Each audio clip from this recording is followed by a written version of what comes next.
Olá! Na videoaula de hoje vamos falar sobre medicamentos e gestação. E para começar, devemos fazer a seguinte pergunta: por que existem medicamentos não indicados ou proibidos para gestantes?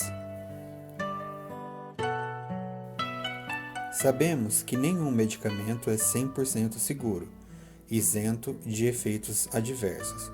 Por isso, é necessário levarmos em consideração que determinadas faixas etárias podem não reagir bem diante de algumas doses de medicamentos. Por isso, precisamos sempre prestar atenção no que vai ser administrado e nas quantidades. A maioria dos medicamentos tomados pela mãe, ao ser absorvido pela corrente sanguínea, irá atravessar a barreira placentária e chegar até o feto. O que precisamos levar em consideração também é que o corpo da mãe está pronto para reagir diante dos efeitos adversos, por já ser um indivíduo adulto. Agora, o do feto, que está em desenvolvimento, ainda não tem essa capacidade.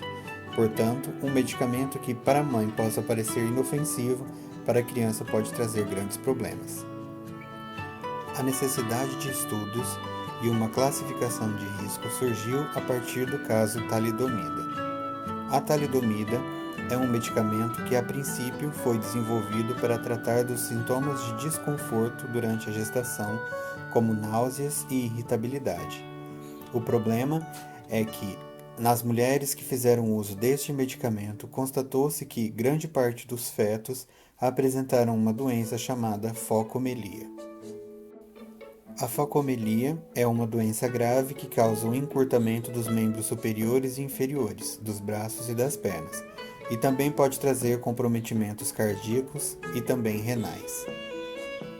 As crianças dessa geração hoje se tornaram adultos, tendo que conviver com as dificuldades de terem nascido dessa forma.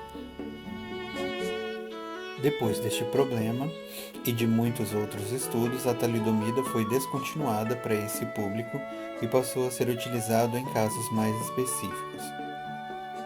Com isso, os medicamentos receberam uma classificação de risco para uso durante a gravidez, de acordo com a FDA.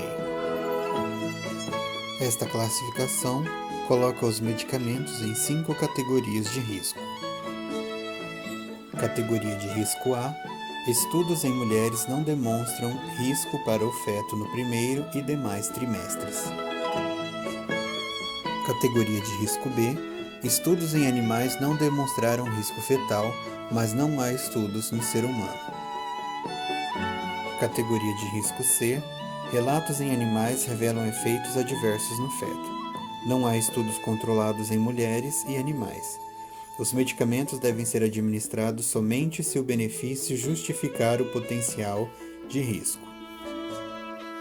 Categoria de risco D: há evidência positiva de risco fetal e humano, porém os benefícios do uso em gestantes podem ser aceitáveis se o médico achar que compensa o risco. Categoria de risco X, também conhecido como teratogênicos. Estudos em animais ou seres humanos revelam que os efeitos negativos sobre o feto ultrapassam os benefícios, causando reações irreversíveis e até mesmo a morte do feto. Após essa classificação, todos os medicamentos passaram a apresentar no texto da bula a classificação de risco, sendo obrigatório para todos os medicamentos no Brasil. Portanto, nenhum medicamento durante o processo de gestação deve ser utilizado sem o acompanhamento do médico e sem as orientações do farmacêutico. Diante de qualquer dúvida, não faça o uso. Pergunte para o seu médico ou seu farmacêutico de confiança. A gestação é um período maravilhoso e, seguindo as orientações corretas, tudo sairá bem. Obrigado por assistir e até mais.